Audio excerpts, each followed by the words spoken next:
dipersembahkan oleh BRI Syariah.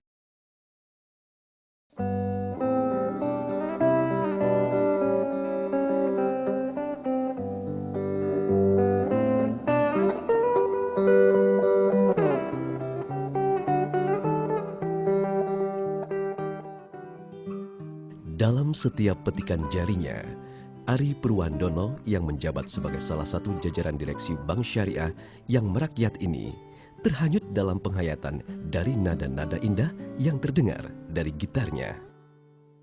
Tidak hanya sekedar sebagai hobi, Pak Ari panggilan akrab beliau memaknai musik dari sudut pandang yang lebih dalam. Menurut seorang Ari Purwandono, dalam setiap irama musik, dalam setiap dentingan gitar, terdapat makna dan nilai spiritual yang bisa dijadikan pelajaran dan diterapkan dalam kehidupan nyata sehari-hari.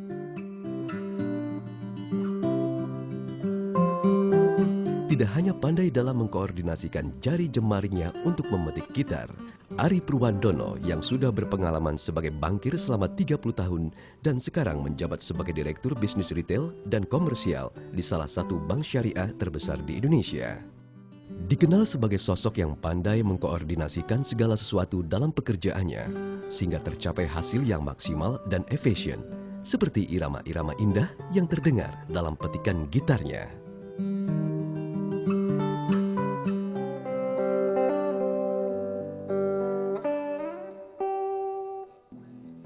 Luar biasa Pak Ari.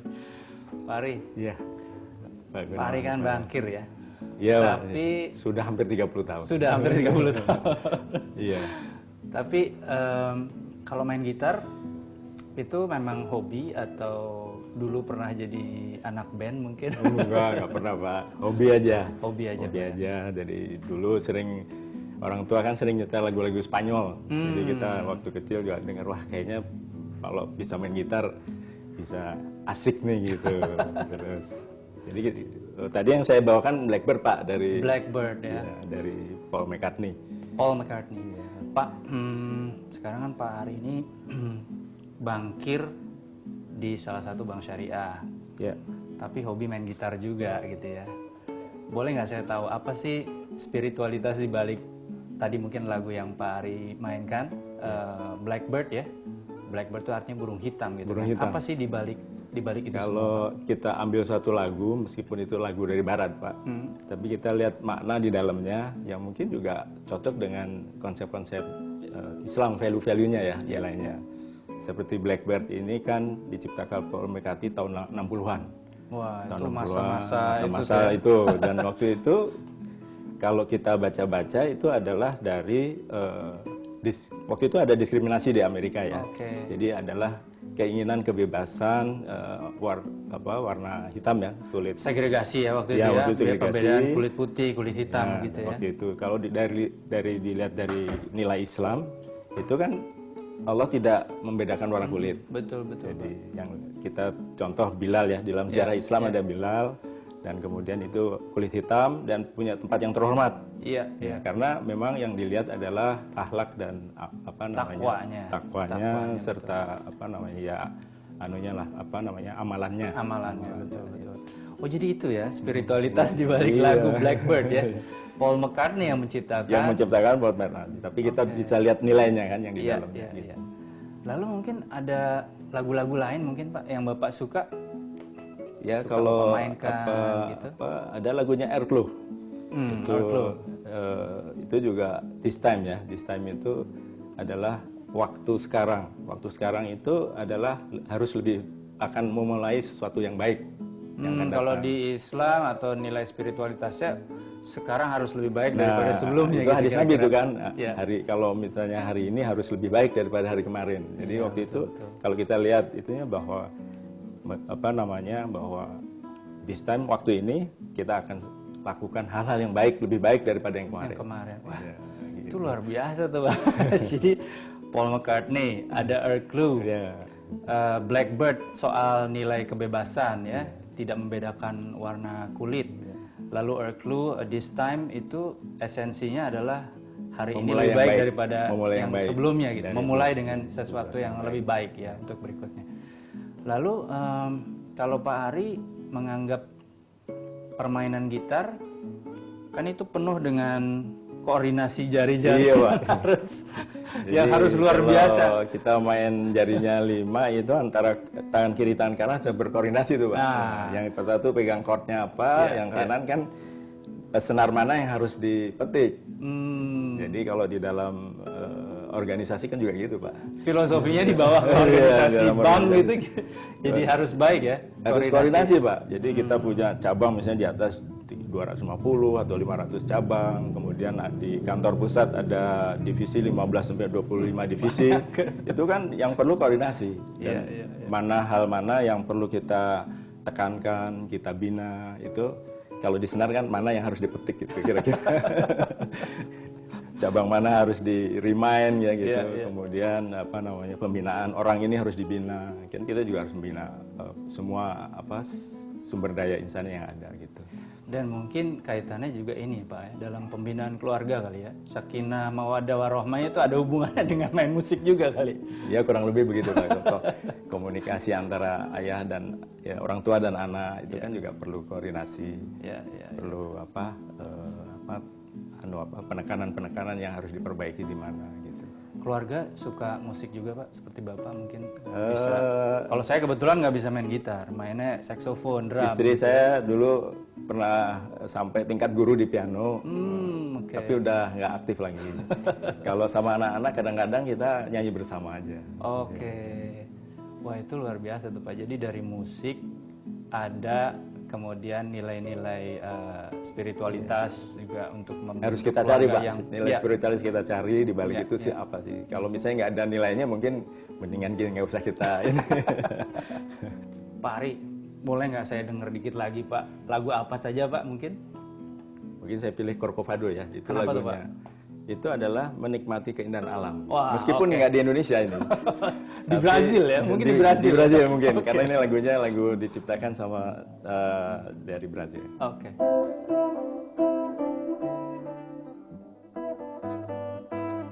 Karena produk syariah kan produknya beda, kemudian SOP-nya beda, IT base yang dipakai juga beda. Jadi kita seperti bentuk bank di dalam suatu bank konvensional.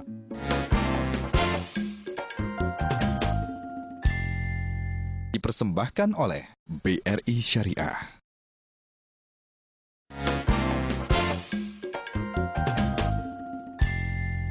Dipersembahkan oleh BRI Syariah.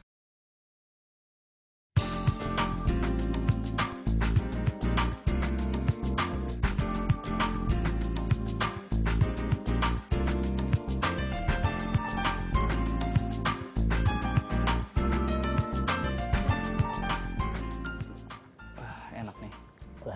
Sangat-sangat Pak. Pak Ari, Bapak tadi kan bilang sudah 30 tahun jadi bankir. Itu pasti mulai dari konvensional dulu ya Pak ya, sebelum masuk ke syariah. Betul. Bisa diceritain nggak Pak sedikit Pak? Ya, dulu dari selepas kuliah kita kan idealisme pengen jadi profesional.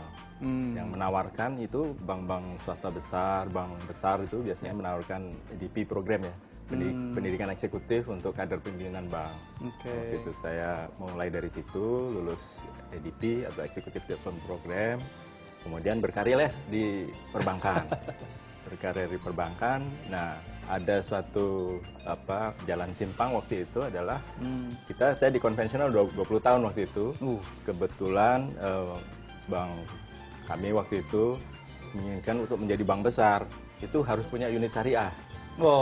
Pak Ari terlibat. Jadi saya waktu itu saya memberanikan diri untuk membentuk unit usaha syariah atau divisi syariah. Nah, waktu membentuk itu ternyata memang agak berat karena seperti membentuk suatu bank, Pak. Karena produk syariah kan produknya beda, kemudian SOP-nya beda, IT base yang dipakai juga beda. Jadi kita seperti membentuk bank di dalam suatu bank konvensional.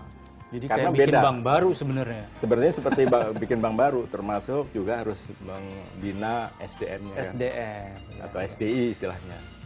Nah itu 2000. Kemudian saya bentuk dan kebetulan sampai sekarang masih berkembang baik.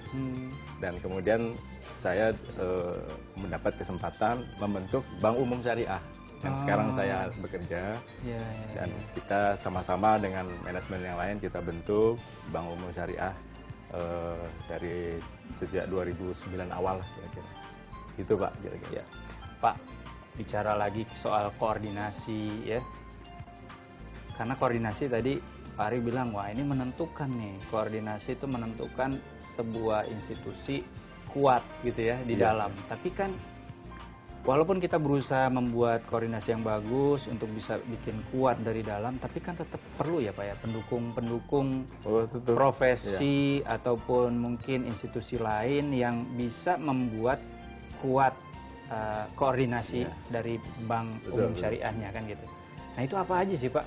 Jadi di Faktor-faktor dalam pendukungnya itu? Ya, dalam industri perbankan syariah itu kan nggak bisa berdiri sendiri. Ya. Dia harus dibantu, didukung oleh institusi atau profesional yang lain. Ya. Nah, sekarang sudah mulai mapan. Tapi waktu kami Awal-awal dulu itu masih mau ke asuransinya yang syariah nggak ada gitu. Ya, kan. ya, Nah, sekarang sudah berkembang. Misalnya kita perlu juga untuk membagi risiko, kita kan juga harus di cover sama asuransi. Nah, asuransi sekarang sudah ada asuransi baik yang sudah asuransi penuh atau full fledged asuransi sudah ada 5 mungkin. Ya. Asuransi syariah yang benar-benar syariah ya. Ada asuransi jiwa maupun asuransi umum. Kemudian ada juga kurang lebih 44 asuransi yang punya divisi. Oh. Nah, sekarang sudah mulai juga ada penjaminan, kan ada beberapa UKM kredit kecil yang perlu kita butuh penjaminan. Nah, karena mereka mungkin agunan kurang gitu ya. Jadi harus ada pihak lain yang menjamin gitu ya. Sekarang ada BUMN yang bisa punya juga unit usaha syariah di penjaminan pembiayaan dan juga di asuransi pembiayaan. Nah, tadi Pak Ari sebut-sebut juga soal kalau perjanjiannya beda, nyatetnya juga kan pasti beda juga kan, berarti nanti ada profesi akuntan yang spesifik syariah. Betul. Terus kalau kita bicara akuntan, pencatatan, IT-nya kan pasti beda juga gitu Pak. Betul. Jadi IT kita kan zaman sekarang nasabah kita udah bukan ratusan ribu atau jutaan sekarang. Kalau nggak salah banyak. Nasabah Bank Syariah itu sekitar 15 juta.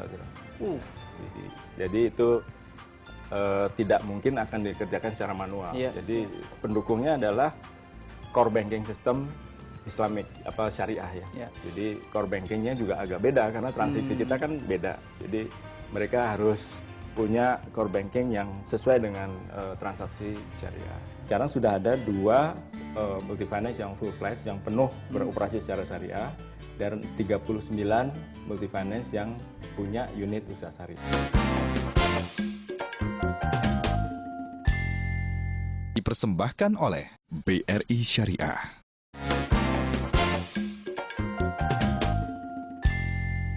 Dipersembahkan oleh BRI Syariah.